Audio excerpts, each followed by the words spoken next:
আজকে আমরা বাঙালি দলের পক্ষ থেকে যে সাংবাদিক সম্মেলন আপনাদেরকে আমরা আহ্বান করেছি তার মূল বিষয়বস্তু হচ্ছে, আপনারা জানেন, শিক্ষা দেশের একটা গুরুত্বপূর্ণ বিষয়। কারণ শিক্ষার মাধ্যমে সেই দেশের মানুষ যেভাবে তৈরি হবে তার উপর নির্ভর করবে গোটা দেশের প্রগতি, সব কিছু। তো আমাদের দেশ স্বাধীনতার পর কোটারি কমিশন, মুদালের কমিশন ইত্যাদি অনেকবার কমিশন করা হয়েছে। এ পর্যন্ত বারবার পরীক্ষা নিরীক্ষা চলছে এই ব্যাপারটা নিয়ে, শিক্ষার ব্যাপারটা নিয়ে, কিন্তু আজ অবধি পরীক্ষা শেষ হয়নি। যাই হোক, যুগের প্রয়োজন পরিবর্তন সংশোধন হতেই পারে, এতে কোনো ব্যাপার না। কিন্তু আমরা লক্ষ্য করলাম বর্তমান সরকার ক্ষমতায় এসে যে নতুন করে একটা কমিশন তৈরি করলো, যার নাম কস্তুরীরঙ্গন কমিশন।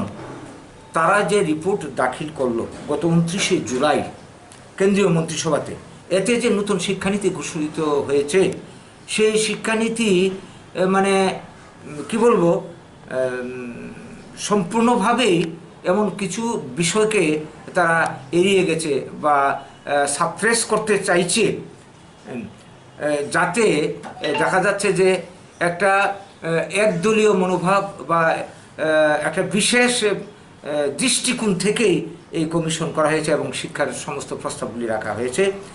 এখানে বিশেষ করে ভাষা শিক্ষানীতির যে ব্যাপারটা, এই ব্যাপারটা খুবই কি বলবো, একটা সমালোচনার বিষয়, আলোচনার বিষয়।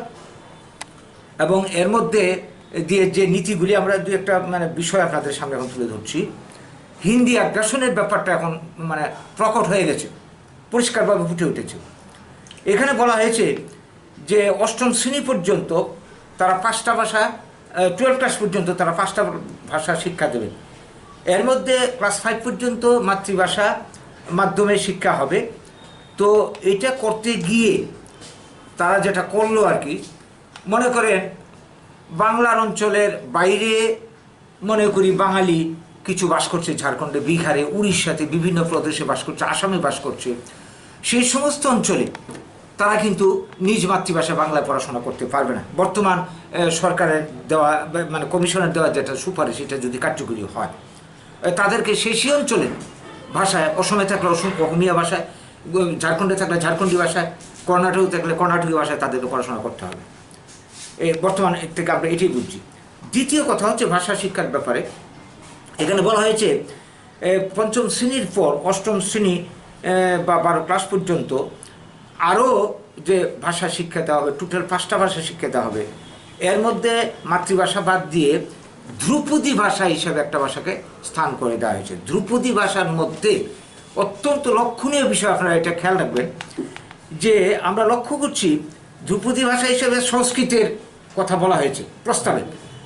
সংস্কৃতির ব্যাপারে আমাদের কোনো বক্তব্য নেই, সংস্কৃত ধ্রুপদী ভাষা অবশ্যই, কিন্তু তাছাড়া অন্য আর যে ভাষা রাখা হয়েছে, মালয়ালম, উড়িয়া, কন্নড়, তেলেগু, তামিল, এই ক্ষেত্রে বাংলাকে ইচ্ছা করে তারা বাদ দিয়েছে।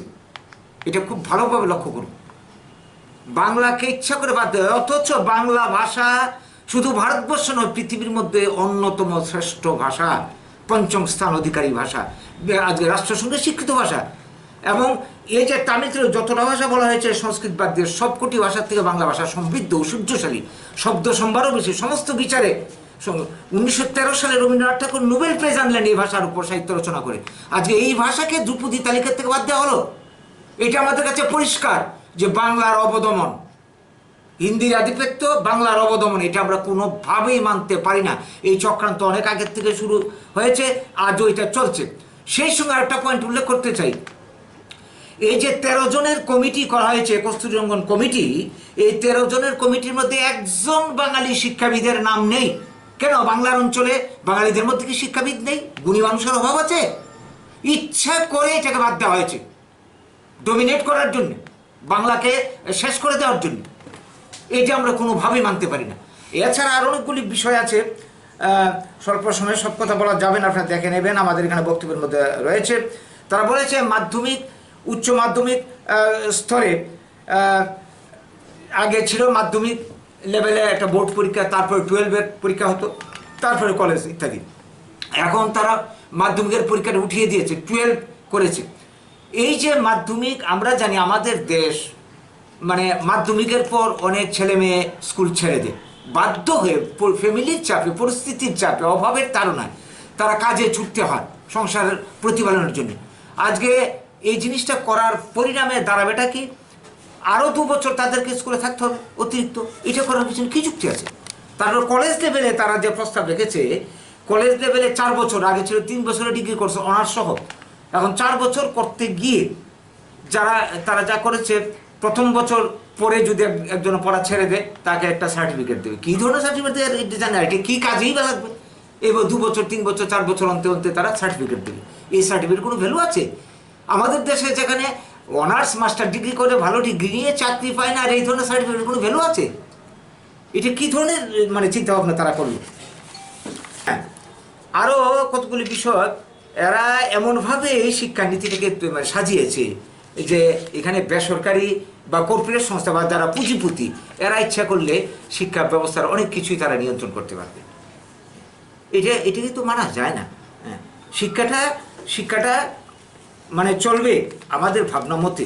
হ্যাঁ, প্রস্তাবটা আমরা এখানে দিয়ে 5টা-6টা দাবি রেখেছি, আমরা এই কথাগুলি তুলে ধরছি। তার আগে যে কথাটা বলা, যে এইরকম একটা গুরুত্বপূর্ণ বিষয়ে তারা মানে নতুন করে শিক্ষানীতি প্রণয়ন করতে হবে। তো এই শিক্ষার বিষয়টা আমরা জানি কেন্দ্র এবং রাজ্যের যৌথ বিষয়, কিন্তু যুক্তরাষ্ট্রীয় কাঠামোতে এই ধরনের বিষয় নিয়ে সারা দেশের সমস্ত বুদ্ধিজীবী এবং রাজ্য কেন্দ্রের মধ্যে আলোচনার দরকার আছে, লোকসভাতে এগুলি নিয়ে আলোচনা পর্যালোচনা দরকার আছে।